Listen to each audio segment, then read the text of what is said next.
Hello my friends, welcome to another episode of Chronicon. My name is Wilfred. So there's been request for me to share the build of this Templar with you. I'm more than happy to do so. This is a Holy Fire Templar that is very tanky, very good area damage as well, and most of all, it has a pretty good mobility when you play this Holy Fire build. So I'd like to share that with you. It is endgame ready. So you've seen my last video on the on doing the Mystic 11. Mystic 11 is merely well, it's towards the end of the whole kind of like difficulties level. You can of course go even higher as you gain more pawns to your mastery as well. But all in all, if you check out the difficulties level on the Mystic 11, which I did it at ease, it was about 20 minutes or so, because I need to farm crystal, I need to farm the XP and the material for me to craft items.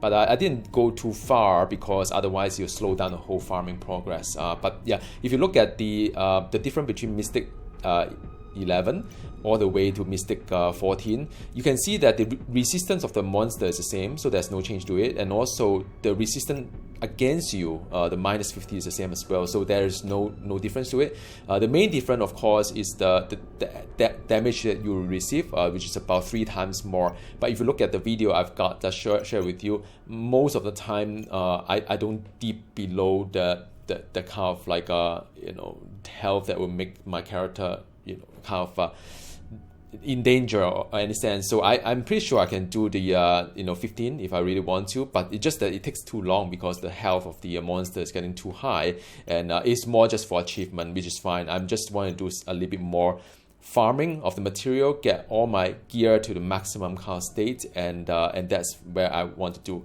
Alright, so this build all in all is a Mystic elite dungeon kind of like rarity. Elite dungeon, it means that you have to survive through the dungeon, all the 4 stages, in order to get the reward. If your character shall be defeated during the elite dungeon, then the whole dungeon will get reset. Now of course you don't have to do elite, you can do like just a normal dungeon instead. So the reward of course gets scaled differently. So it is very fun. This is a very good kind of build. Now, but the one thing I would like to share with you is that Chronicon is it has a lot of build variety. There's no one size fit all. It is what your play style is, what you like to play. Some people like to play a really speed build, some people like to use shield and so what have you. The good thing about this game, there's no bad build basically, because there are many builds that you can use. It's just a matter of play style and what kind of gear you collect to it. Now this video I will not show you the gameplay of this Templar because otherwise the video will be very long. So do check out the video I posted in the past, and I'll put a link in this video as well, just in case you want to go back and see how this character plays in action. Alright, so but I'm not going to do it here because it's too long, and also there will be a lot of discussion on the gear, on the stat as well, so bear with me. This video will take a while to get through. Alright, so now the sequence of this video is that first of all I share with you the build I have got, and then that would has the mastery setting as well, and then I'll go to the gear, and then after you can kind of relate to all the gear choices that I have or stat choices I have. Right, so now all in all, very important thing is that you have to do enough crafting and so on and so forth. Make sure that you are strong enough to withstand the kind of damage dealt onto you, plus the resistance penalty that is upon you. I've got videos on the crafting for transmutation, enchanting, as well as gem and socketing, so I'm not going to go through all this again. So I assume that you kind of know how to craft the best gear that you can have for your build. Alright, so now if you take a look at the build I have got here, and I'll go through it rather slowly for you guys.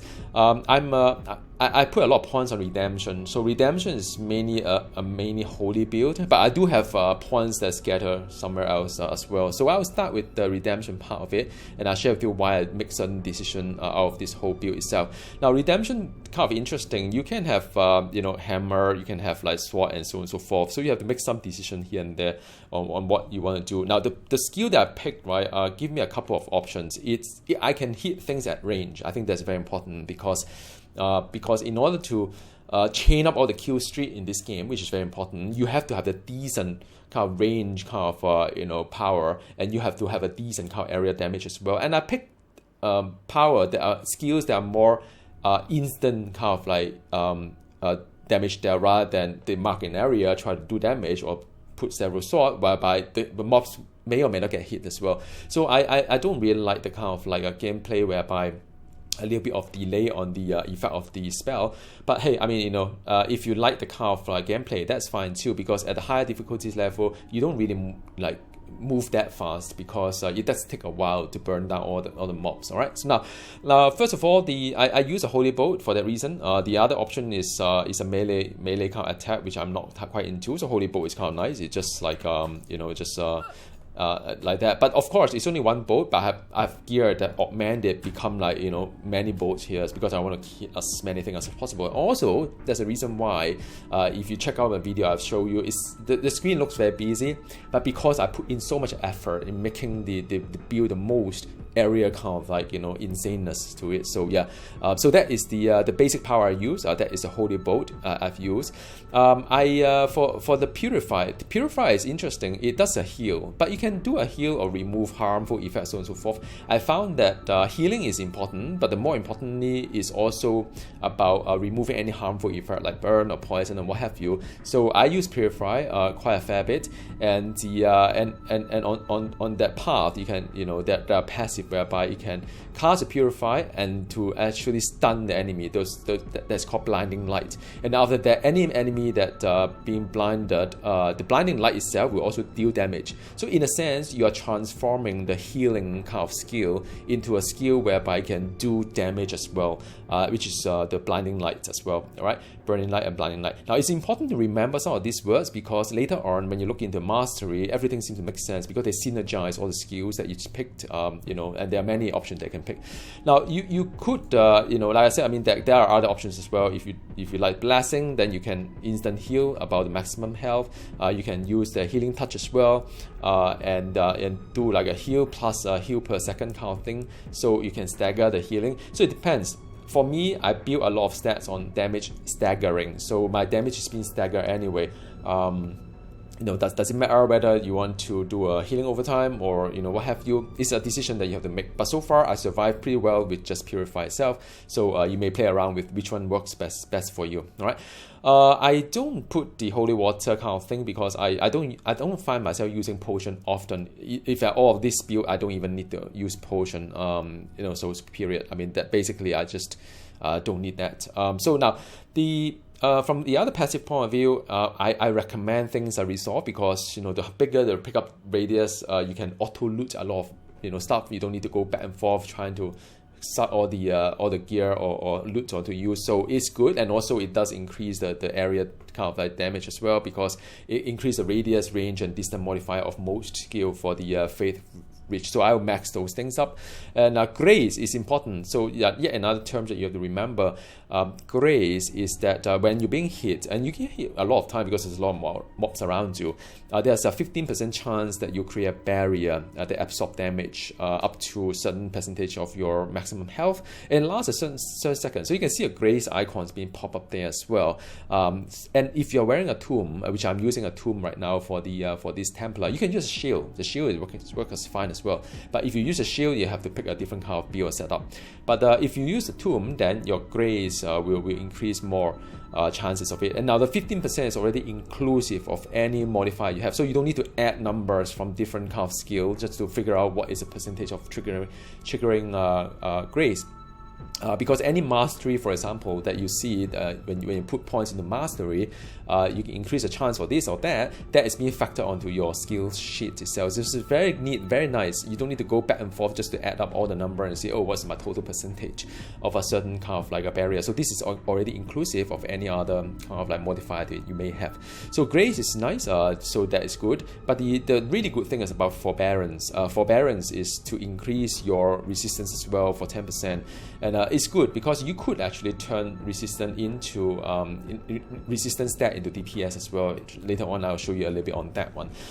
So forbearance is the one that you can pop up as well. You can see that you can see the grace pop up, the forbearance will pop up as well. So that is a pretty cool thing, and it's a good thing to note as well when you build a character, when you try to meet the minus 50% resistant kind of penalty. It make a lot of difference when it comes to all these things. Right now, so this is the path that I will just max out. So and another one is that I use the hammer, storm hammer. Hang on. I use the Hammer Storm. Hammer Storm is the one that will just go around it. So if you play D3, you know that you can spin the hammer around, but it's not like D3 whereby things will just get swiped and get everything destroyed, but it just spin the hammer out. There are other options as well. You can use like a Holy Blade. A Holy Blade is just get cut all the mobs in a straight line. But I like things in more like area kind of thing. I don't really enjoy that focus in a certain direction. It just doesn't quite work for this game, at least not the way that I built it. You can use a Holy Hammer as well, and it does give you the kind of like impact. But I mean, I find that it's quite interesting for me to have a spiral kind of like a hammer to hit a more area, more mobs to hit, and it does help you to chain your kill streak as well if you want to just keep hitting stuff and so on. All right, so that is the reason why I get that. Now, once you maximize the Holy Storm, then you can have Flash. Flash is that I have a chance to double cast, so it's quite a common feature of the game, and that's fine. You can see that sometimes you got two hammers or one hammer that go around you, 25% chance. But the really good thing about a hammer is that it increases your mana hit by 40 for 7.18 seconds. So you can see the shimmer icon light up as well. So it's very important for you to remember the icon as you play, and that is the one thing I really like about the game. The feedback system is really good. You can see that what is being popped, what is being light up, and so on. So you need this one, because otherwise you run into a really humongous kind of mana issue, because this build is pretty mana intensive. But with all this like hammer that going around, you can increase your mana per hit. If that is the hammer itself is alright, but the most important thing is the whole utility of it, which is very, very good. Right now, I don't use the plea because I don't find I need to have the health on hit. Or you can use other things. You can use him, you can use like prayer, but some of these are playing with the aura. I'm not really into the whole kind of like aura as well, because you can play with aura. Aura is pretty alright. I tried it before, and but this is a no aura build, right? So that's just I don't need some of these like goodies, because I have got enough healing from some other places. So again, it really depends on what you want to do, which one is important to you. You cannot pick all the skills here. You have to let go of one of them, at least in this page itself. So yeah, this is one that I do not recommend to use, because the benefit doesn't seem to be that strong. However, if you build it in a different way, and you may find it useful to have that as well if you find yourself a little bit fragile, especially when you are leveling up and so on. Right, so now that's one of them.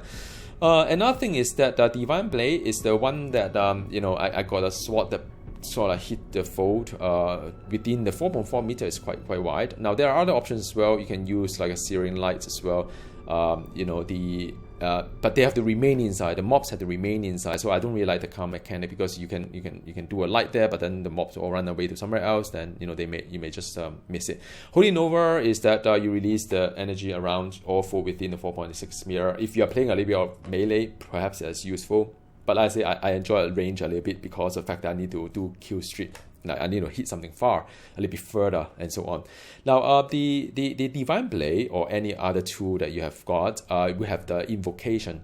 So any foe being struck by any of the three skill become weakened. So it's a rather common thing as well. So there's always one skill that help you weaken your enemy, and then after that you could also increase the damage of all sword skill by say 10%. The reason why I don't pick this one is that I'm not using a pure sword skill. It is useful if you want to do a pure sword skill. It is fine too, but the game is really good in the sense that it's not restricting you to be, because you are playing a sword kind of build, everything you pick a sword. You could do that, but then you can also pick a mix, like I use hammer, I use sword to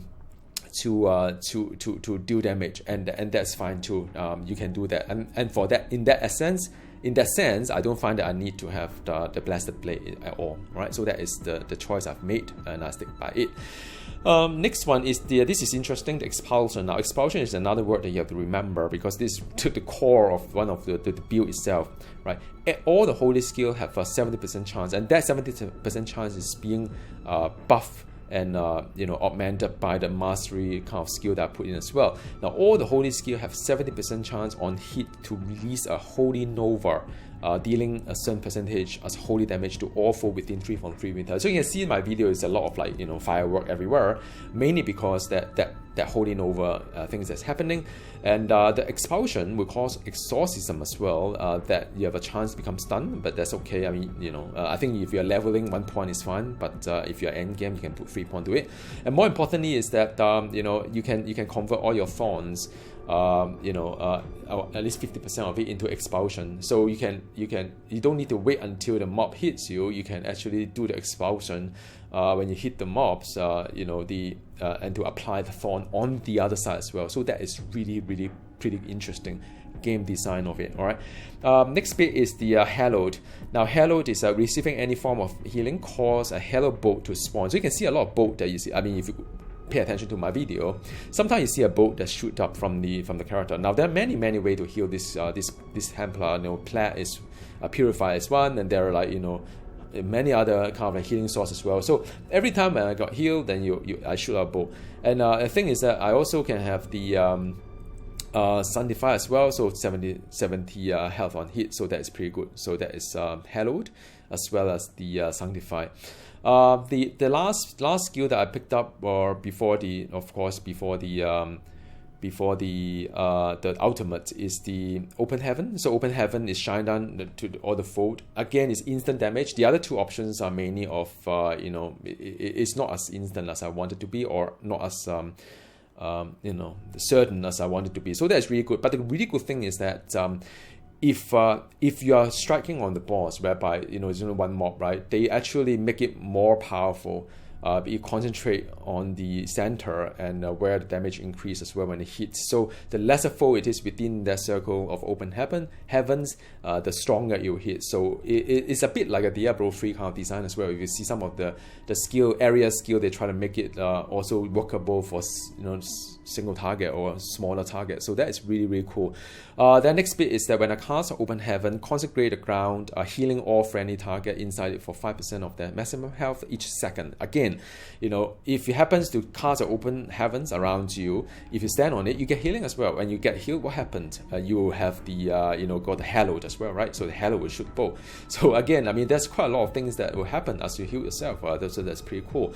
And last thing is that you know, standing on the consecration effect, which is where the Open Heaven strike, will increase all your halo damage. Again, it's just synergize the whole design. So that's really good. This game is really well thought of. It's even better than a lot of other ARPG that I play from the game design perspective when it comes to synergy between the skills. And I'll show you the mastery in just a bit. Lastly, Ascension. Ascension is the ultimate skill. So ultimate skill is that you know, I'll grant all the holy skill. Holy skill, increase base damage, reduce base cooldown, as well as health on hit, mana on hit is increased. And with my cooldown reduction, I get pretty decent, you know, kind of like cooldown, kind of like reduction to it, so I can pop this rather often. You can see that, you know, the effect lasts 35.95 seconds, while I'm actually having a 29.51 second cooldown. So I can just keep popping Ascension in a sense. So that's really nice as well. Now you can have other options. If you don't like Ascension, you can do like Divine Intervention, which I don't find it that useful because you need to pop it before, like, you know, you're in a very danger kind of thing, and you have a pretty long cooldown for this one. Another one is the Avatar of Life, which you know, reduce the cooldown of all the utility and aura. I don't use aura, so, you know, again, it's not something that I'll go for, but I really like Ascension a lot. So now that is a skill itself. Now I'll quickly go into the gear, because I know some of you really want the no workout gear I use as well. Now this game, again, I'm not going through the crafting. You can combine two gear into one gear. So when you see Warwick Ayeela sight, is actually there are two items there. One is the Ayeela sight, which is set item. Another one is the Warwick crown, which is the that is power that extracted and augmented into this gear itself. So you can augment all the gear that you have, you know, or up to a certain number of it, So you can augment quite a number of them, and the not all the items you augment. You can augment, I think, up to 3 of them, if I'm not wrong. All right, so now just check out my crafting site guide. They will tell you all the stuff that you need to know on that one. So now the set item I'm using is Ayeela. Now Templar has many sets, and there's no right or wrong answer. Like I said, I mean, you can just pick one that you can play well on it. So the set item for Ayeela is that all the holy skill trigger Halo on hit. Now that's pretty cool, because that Halo will then shoot the bolt, right? So that is really a lot of bolt coming along. Damage, using the damage dealt as a base for the skill. Halo deal 100% increased damage, so it buffs the Halo itself.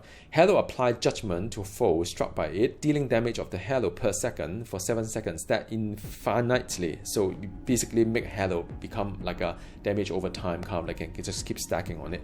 Receiving any form of healing blast the Templar with 40% damage reduction for 5 seconds. And that's the reason why this set, although this set is not that flashy, but it's very, very useful. Make your character very durable as well, because you got another 40% damage reduction for all the things that you have got. Now, I'm not going to go through all the stats here, because, basically just to sum up, I go for holy damage, I go for crit hit damage, like, crit hit chance, I go for things like cooldown reduction as well, and what have you. So as you see the gear, you can see what kind of stat I choose. Now, at the end of the day, it is really how you want to play your character, what you feel that is lacking. Is it going to be the DPS that's lacking, or is it going to be the tankiness that's lacking, right? So now I combine the Ayeela side with the Warwick, because Warwick is really good. Well, it was really good during early access. There's a bit nerf there, but I think after the nerf, it's not too bad, I would say, because other gear get buffed. So for each damn socket into the one equipment, base, health, mana, and damage is increased by 4%. So that is good, because all the gem that you stock in, you just increase the percentage you have by 4%. So how many gems you have? So that's pretty good, and the and that is one thing that I'll go for. Now the other one that I've got is for the amulet. I've got the Challenger's Vulgar Binding. Like I said, I mean, these are two clubbed together. So the I'm using the Challenger, because the Challenger is more like a nemesis, kind of like things in D3, whereby whenever it touch a shrine, or in that case when it touch a shrine, it will spawn the champion, and it also double the effect of it. So it's a bit like making the shrine effect stronger, and then it's always a champion that help you with your progress as you do normally. The Vulgar Binding is nice. It reduces the damage taken from stagger damage by 90%.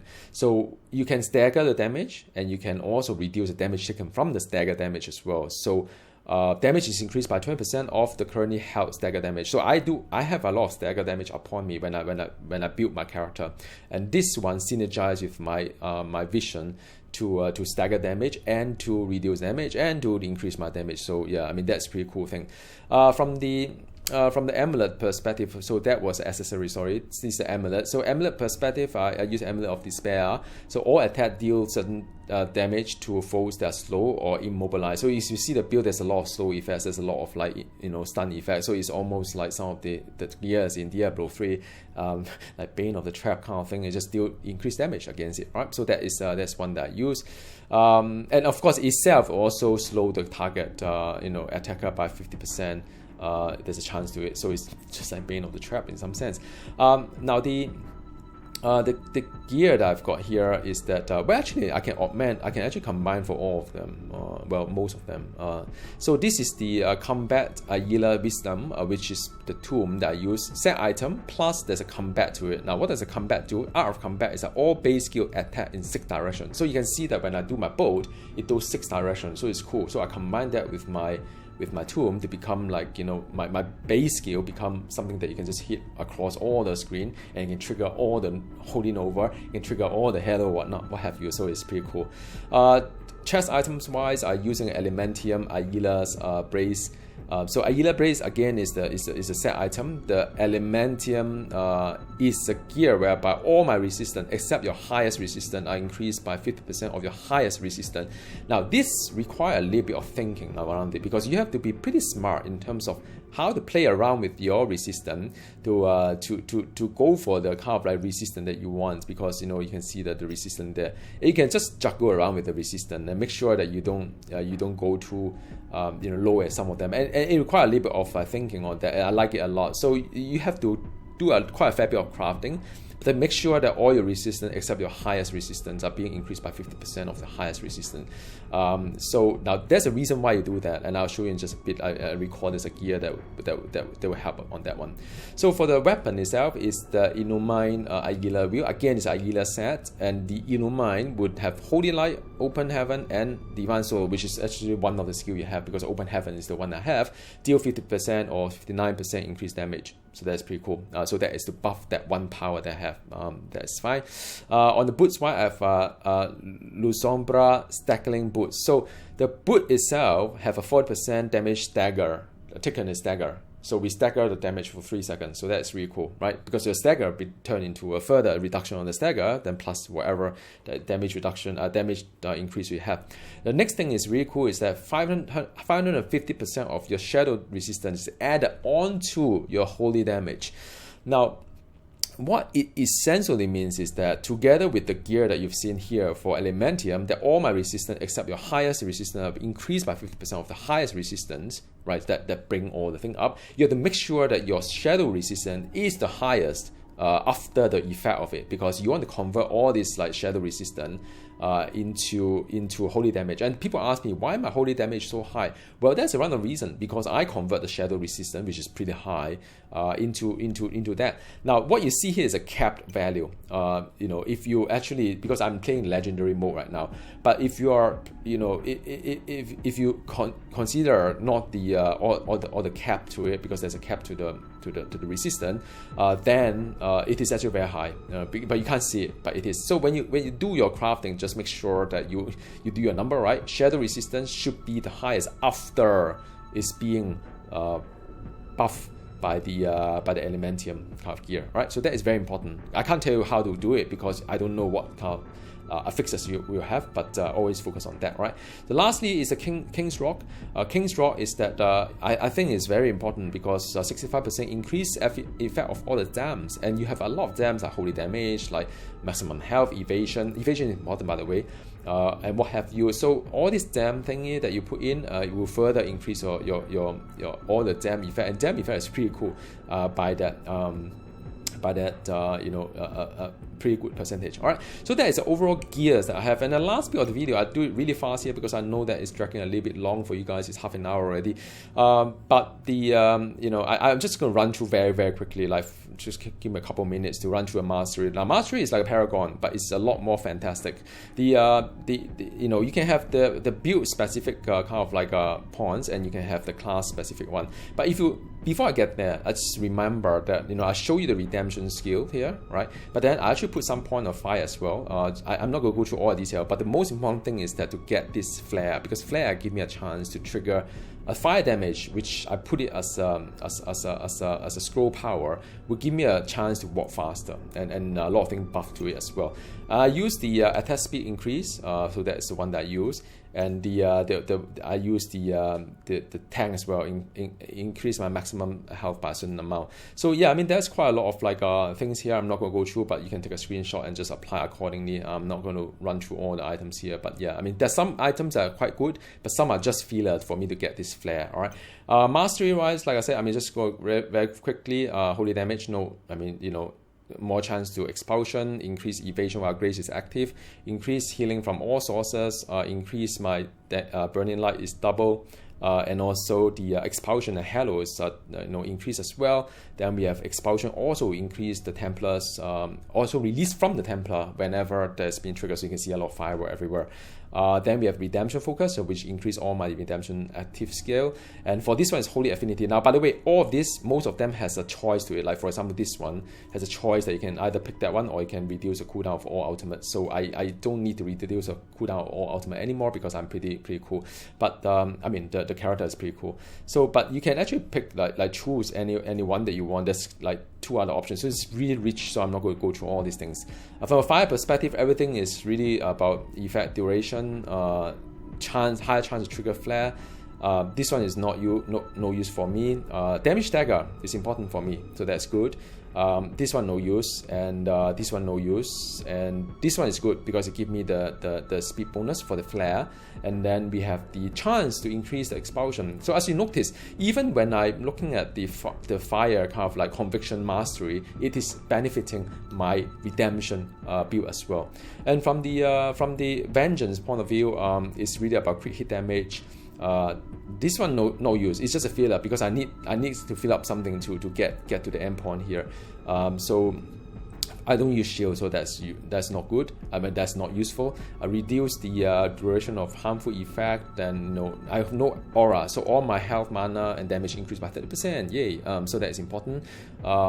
This one is no use, and this one also no use. But this is good because I got 25% to all damage elements. So that was what I was aiming for when I invested 70 points in it. And of course, the other one that was good is that when there's no aura, that my damage increased by 30% as well.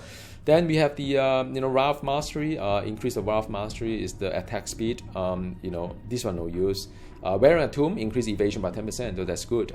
Evasion again, so that's it. I stopped there because the rest of it is not good for me. Now I'm not going to go through the whole thing about class mastery. You can probably pick whatever that fit your build and so on. But out of this mastery, the mastery 1, 2, and 3, I would say that you could. These are the one that you can go infinite. So it's more like a Paragon. If you play tier 3, you can put in Paragon point in your primary stat. It is very much like you can either increase health infinitely, you can increase like damage, or you can increase like thorn. I think for me what would be useful would be the damage increase as well. Now, in case you guys wonder why do I do certain things like put a 3 here or whatnot, because there's a prerequisite requirement before you get to the next stage. So I have to keep adding points somewhere to unlock the next tier and so on. All right. Now it is all more or less done. The last thing I would like to share with you is that not everything here is holy power, even within the redemption tree. Right. So the Hammer Storm itself, we have a magic tag to it, so it's a magic power. Unlike some of these like holy power, right? So this is magic as well. So some of them is. I think they may have changed it a little bit during the update itself, because I thought that they changed everything to magic, though that's really good. So yeah, so that's good, and it's a magic, so anything to do with magic can buff it, and I think some of this is buff to magic. Yeah, that's right. So I've got passion there, whereby I buff the magic power, and that's also why I picked the fire tree as well, because the fire Templar, holy fire is in the sense that I could do I can do a flare, I can do like some of this good thing to buff my magic power, which now buff all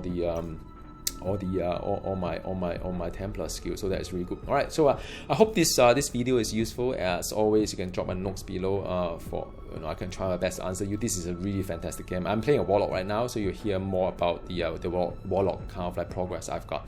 I'll see you next time. Goodbye.